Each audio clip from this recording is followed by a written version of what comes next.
December 21শে পরিষদ নওগাঁ যথাযোগ্য মর্যাদায় বেশ কিছুদিন যাবৎ বা দীর্ঘদিন যাবৎ এটা পালন করে এসছে। আমাদের বক্তব্য হচ্ছে প্রায় সারা বাংলাদেশে 16ই ডিসেম্বর বিজয় অর্জিত হলেও নওগাঁয় কিন্তু 16ই ডিসেম্বর বিজয় অর্জিত হয় নাই। তখন পর্যন্ত নওগাঁর নিয়ন্ত্রণটা পুরোপুরি মুক্তিযোদ্ধা ভাইদের আয়ত্তে আসে নাই।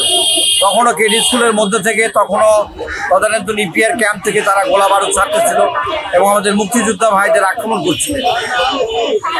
18 তারিখে মুক্তিযোদ্ধা বন্ধুরা এবং মিত্র বাহিনীর যৌথ আক্রমণের প্রেক্ষিতে তারা সারেন্ডার করতে ব্যর্থ হয়।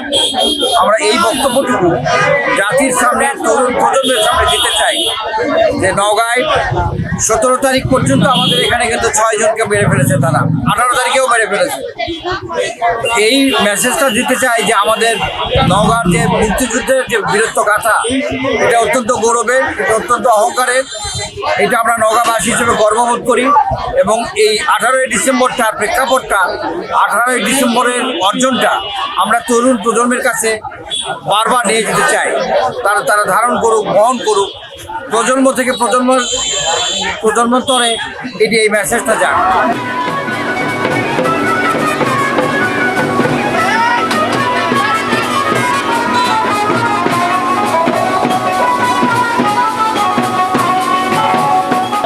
আমাদের বাংলাদেশের বিজয় দিবস হচ্ছে 16ই ডিসেম্বর, হলেও নওগাঁটাকে 18ই ডিসেম্বর, অর্থাৎ পাক সেনারা একটা হয়েছে 18ই ডিসেম্বর তাদেরকে নিশ্চিত করে নওগাঁকে মুক্ত করা এবং আমাদের 71-এর মুক্তিযুদ্ধ, এই যুদ্ধের মধ্য দিয়ে বাংলাদেশ যে স্বাধীনতা অর্জন করেছিল একটি অপশক্তির বিদায় হয় এবং আমাদের শাসন শোষণের নিষ্পেষণের বিরুদ্ধে একটা আমার আপামর জনগণ যে 1971 সালে মহান মুক্তিযুদ্ধে অংশগ্রহণ করেছিল এবং তাদের অকুতভয় বাঙালির বীর বাঙালির একসাগর রক্তর বিনিময়ে আমাদের এই অর্জিত স্বাধীনতা, আমাদের বিজয়, এটাকে যে কোনোভাবে অক্ষুণ্ণ রাখতে।